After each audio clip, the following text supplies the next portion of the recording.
امام ابو حنیفہ رحمۃ اللہ علیہ کی مشہور کرامت ہے آپ کے زمانے میں کہ بندہ وضو کر رہا تھا تو آپ نے فرمایا شراب نہ پیا کر.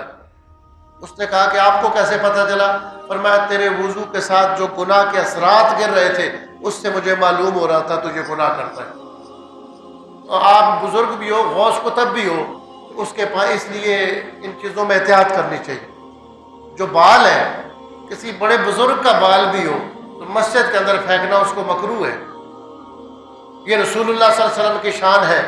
مسلم کی حدیث ہے، آپ نے جب عمرہ فرمایا آپ صلی اللہ تعالیٰ علیہ وسلم نے دعا فرمائی ان لوگوں کے لیے جو حج اور عمرے کے موقع پر حلق کرواتے ہیں، جنہیں اپنے بالوں کو منڈواتے ہیں. اجازت ہے کہ آپ بال چھوٹے بھی کروا سکتے ہیں، کٹنگ بھی کروا سکتے ہیں. تو آپ صلی اللہ علیہ وسلم نے اتنی اونچی ہاتھ مبارک اٹھائے، صحابہ فرماتے ہیں کہ آپ کے بغل مبارک کی سفیدی نظر آئی. سرکار دو عالم صلی اللہ علیہ وسلم کے جسم مبارک پر کوئی زائد بال نہیں تھے. عام طور پر جو انسانوں کو صفائی کی ضرورت پڑتی ہے اللہ تعالیٰ نے سرکار کو اس سے پاک رکھا تھا.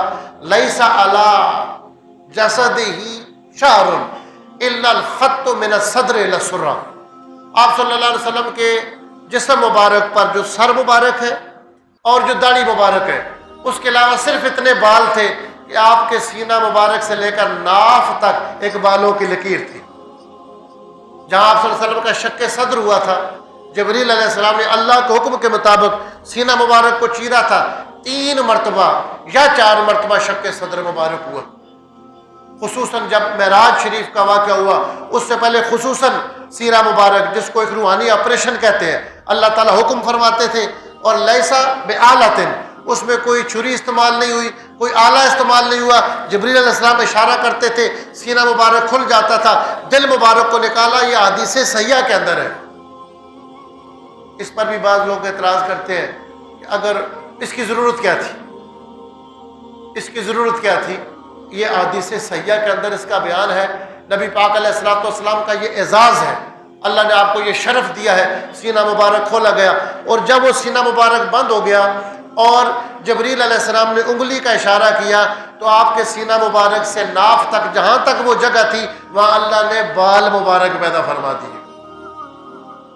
تو سر مبارک کے جب آپ نے بال مبارک اتروائے اور فرمایا یا 3 بار فرمایا یا اللہ، جو اس حج اور عمرے کے موقع پر اپنے بالوں کو منڈواتے ہیں 3 مرتبہ دعا کی کہ اللہ ان کی بخشش فرما دے.